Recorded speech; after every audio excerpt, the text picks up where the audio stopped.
और एक बहुत जबरदस्त रिपोर्ट, एक सनसनीखेज रिपोर्ट, वोट फॉर डेमोक्रेसी, जो मुंबई की एक संस्था जिसमें बड़े बड़े लोग चार्टर्ड अकाउंटेंट से लेकर और पूरे जो चुनावी प्रक्रिया है उसको समझने वाले लोग हैं, उन्होंने जारी की है 4-5 दिन पहले।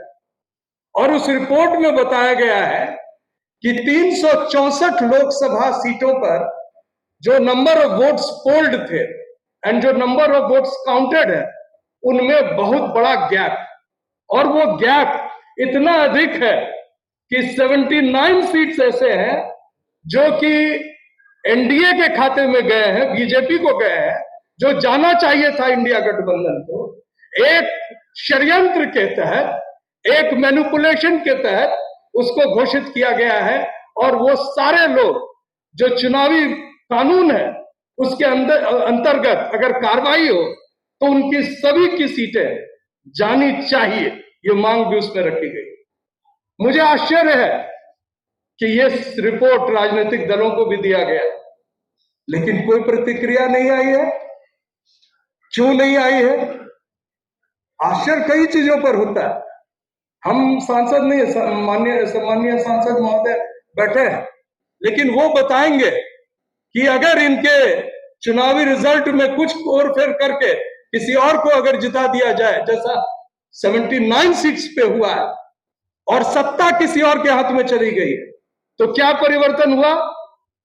जो चीजें पहले चल रही थी, जो फासिज्म चल रहा था, वही फासिज्म आज भी चल रहा है। थोड़ी उसमें ट्यूनिंग हुई, थोड़ी, लेकिन आज भी एमएसपी नहीं दिया जा रहा। आज भी सभी ओबीसी सीटों को एनएफएस किया जा रहा है। आज भी यूनिवर्सिटी में किस तरह की प्रताड़ना डॉक्टर रतन लाल और हम लोग झेल रहे हैं आरएसएस के नहीं, और उनको चुनौती देने के लिए, ये हम आज भी हो रहा है।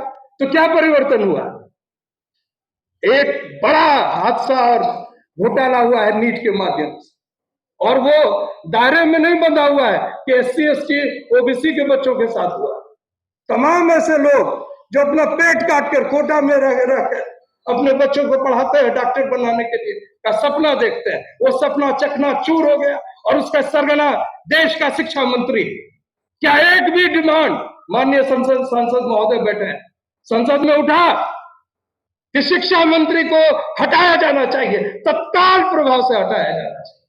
वो जो एनटीए का अध्यक्ष है, जिस पर पहले भी खूनी व्यापम का आरोप था, क्या उसे गिरफ्तार किया गया है? ईडी और सीबीआई कहां चली गई? ईडी और सीबीआई तो तुरंत दौड़ जाते हैं।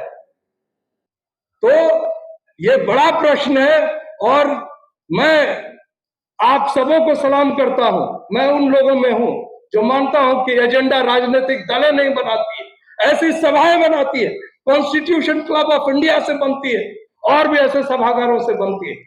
हम अब तादाद में कम हो अधिक हो उससे फर्क नहीं पड़ता है, लेकिन ये बात आज कहने की जरूरत देश के संसद के अंदर भी अगर होता है तो सिर्फ 1-2 लोगों को ही होता। आप प्रोसीडिंग्स देख रहे होंगे लोकसभा की। 23 जुलाई को हमने पूरे जोर शोर के साथ कास्ट सेंसस की बात कही। Leader of opposition Rahul Gandhi ji को धन्यवाद, जो उन्होंने उसको इको किया है अपने स्पीच में। लेकिन वो बात हम यहां शुरू किए थे, और एमएसपी की भी बात यही हम लोग बोले थे। धनखड़ साहब बुजुर्ग है, अभी भी वो प्रभावशाली है। मैं आज एक विनती ये भी करना चाहता हूं कि जो बात हमारे एक साथी ने कही कि हमें सड़क पर दिखना चाहिए, वो पूछ रहे थे कौन है।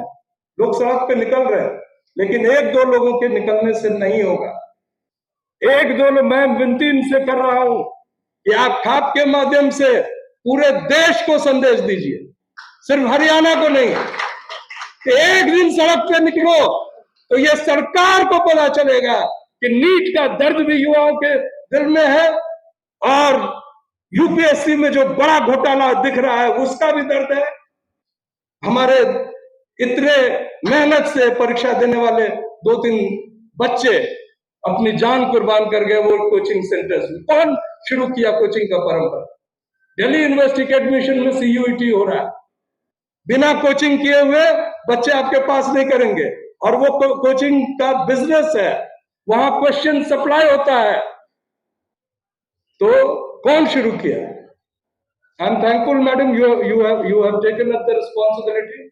आप इसमें कृपया, मैं आपसे अनुरोध करूंगा, आप काम कीजिए। 2-3 और बातें मैं कह के उसको समाप्त करता हूं। एक तो सबसे अहम बात है कि रेलवे एक्सीडेंट्स हो रहे हैं। जो रेल मंत्री फरसा लेकर जातिवादी सम्मेलन में हिंदू का खून बहाने की बात करता है, वो उसके आते ही पिछले 13 दिनों में 8 एक्सीडेंट्स हुए, या 13 एक्सीडेंट्स हुए हैं पिछले 8 दिनों में। और सबसे भयानक एक्सीडेंट जो हुआ था, जिसमें हजारों लोग मरे थे, वो भी इन्हीं महोदय ब्राह्मण सभा के बड़े नायक जो रेल मंत्री जी हैं, उनके कार्यकाल में हुआ है। क्या उनको इस्तीफा नहीं देना चाहिए? सिर्फ इसलिए उनको इस्तीफा नहीं देना चाहिए क्योंकि वो एक ब्राह्मण समाज से है, क्योंकि वो अडानी के स्टाफ है, क्योंकि वो कॉर्पोरेट के गुलाम है, तो कोई नहीं बोलेगा। अडानी के हवा में सबको नंगा नजर नहीं आनी चाहिए। मैं विपक्ष के नेता को धन्यवाद देता हूं कि अकेले व्यक्ति है जो शादी के नंगा नाच में नहीं पहुंचे। डीएमके के उन नेताओं को सम्मान देता हूं जिसकी एक भी मंत्री उस शादी में नहीं पहुंचा जहां लोग अपने आप को गुलामी की वो दास्तां दिखा रहे थे लेट कर। मैं धन्यवाद देता हूं कुछ खिलाड़ियों को भी। और सबसे बड़ी बात, हमारे सम्मानीय जो हमारी बात को आप तक पहुंचाते हैं ब्रॉडकास्टर्स, जो यूट्यूब के माध्यम से पहुंचाते हैं। कई लोगों के यूट्यूब डीमोनेटाइज हो गए क्योंकि ईवीएम शब्द हमने कहा। और आज दोबारा एक कानून आ रहा है, न्यू ब्रॉडकास्टिंग बिल। माननीय सांसद को पता होगा, अब जो हम बात कहेंगे वो बात भी आप नहीं सुन पाएंगे क्योंकि ये आपकी बात रिपोर्ट नहीं कर पाएंगे। या कानून में परिवर्तन हो चुका है। उस कानून के अंतर्गत जब चाहे दिल्ली पुलिस इस हॉल को जेल घोषित कर सकती है। आप यही रहेंगे। 90 दिन का जुडिशियल कस्टडी, और यही फासिस्ट सरकार ला रही है। तो परिवर्तन तो कुछ हुआ नहीं है। और ब्रॉडकास्टिंग बिल अगर यही रहा, उसका भी विरोध तो हर वर्ग के दिलों में एक तूफान है, विरोध है, चाहे वो किसान हो, युवा हो, शिक्षक हो, प्रोफेसर हो। और जो सरकारी नौकरियों की बात चल रही है, तो नौकरियां तो खत्म हो रही है, अभी एग्री। लेकिन एक बात मैं कह के अपनी बात समाप्त करता हूं कि 91 में आई वाज अ स्टूडेंट और मंडल कमीशन लागू, तो बड़ी विरोध हुआ। मैं बताना चाहूंगा कि कुछ सर्विसेज जो है इस देश पे शासन करने के, यूपीएससी, जिसमें फिर भी घोटाला हो रहा है। वीपी सिंह के समय 1600 वैकेंसीज थे, रिजर्व हो गया 50%, तो कितने बचे? 750। ठीक है, विरोध हुआ। ठीक उसके बाद पीवी नरसिम्हा राव की सरकार है।